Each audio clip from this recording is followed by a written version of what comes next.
Sir आप सबको horror story सुनाते हैं, आज मुझे भी सुनाइए। चलिए बिल्कुल, आज मैं आपको एक ऐसी हॉरर स्टोरी सुनाने वाला हूं जिसके बाद आप भी इस स्टोरी पर सोचने पर मजबूर हो जाएंगी कि ऐसा कैसे किसी के साथ हो सकता है। एक लड़का जिसको प्रेम होता है या प्रेम की चाहत होती है, उसके जीवन में एक लड़की आती है, वो लड़की किस तरीके से उसकी जिंदगी को बर्बाद कर देती है।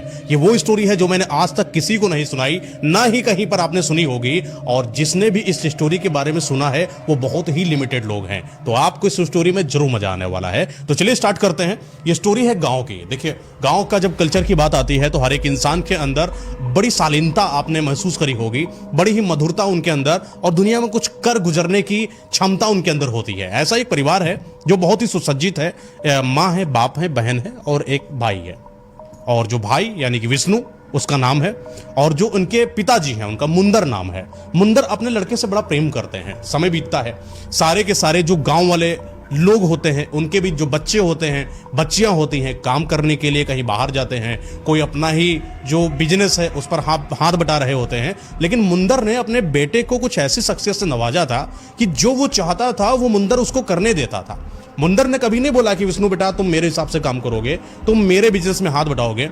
मुंदर ने बोला कि पापा मुझे ये करना है, मुंदर ने बोला ओके। विष्णु ने बोला मुझे ये करना है, मुंदर ने बोला ओके। यानी कि हर काम बाप और बेटी की रजामंदी से होता गया, और घर परिवार दिन दुगने चार चौगनी से कमाई होती गई और फलता फूलता गया। समय बीतता गया। लगभग जो लड़का था यानी विष्णु था, वही 25 से 26 साल का हो चुका था, और इसने अपने बलबूते पर एक बिजनेस को खड़ा करा था।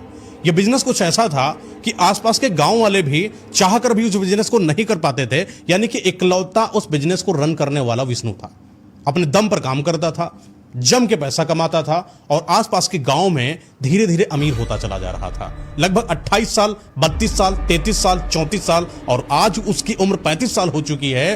हर एक दिन वो कड़ी मेहनत करता और अपने मुकाम को हासिल करता, लेकिन इस काम करने की धुन में उसने न जाने कितने रिश्तों को नकार दिया था। कभी भी कोई आता बोलता मुंदर से कि आपका जो लड़का विष्णु है बड़ा ही प्रतिभावान है, प्रभावशाली है, मेरी लड़की से शादी करा दो, मैं तुमको ये दहेज दूंगा, ये तुमको घर दूंगा, इतना रुपया दूंगा तिलक में, इतना बहुत सारी बातें होती। लेकिन मुंदर ने बोला कि देखो बात ऐसी है कि विष्णु की रजामंदी के अलावा मैं कभी तुम्हें हानि कर सकता। अगर वो चाहे तो शादी कर ले, और जिससे वो चाहता है शादी कर ले, मैं कभी हस्तक्षेप नहीं करने वाला। तो जाकर मुझसे बात मत करो, विष्णु से बात करो। तो कई लोगों ने विष्णु से बातचीत इस दौरान करी भी कि मेरी बेटी से शादी करो। तो विष्णु ने हर वो इंसान को जिनसे जो शादी का निमंत्रण लेकर आए थे, आग्रह लेकर आए थे, उनको मना कर दिया। लेकिन वही होता है ना कि उम्र आपकी जब बढ़ती है, कार्य आपके जब अग्रसर होते हैं, तो एक समय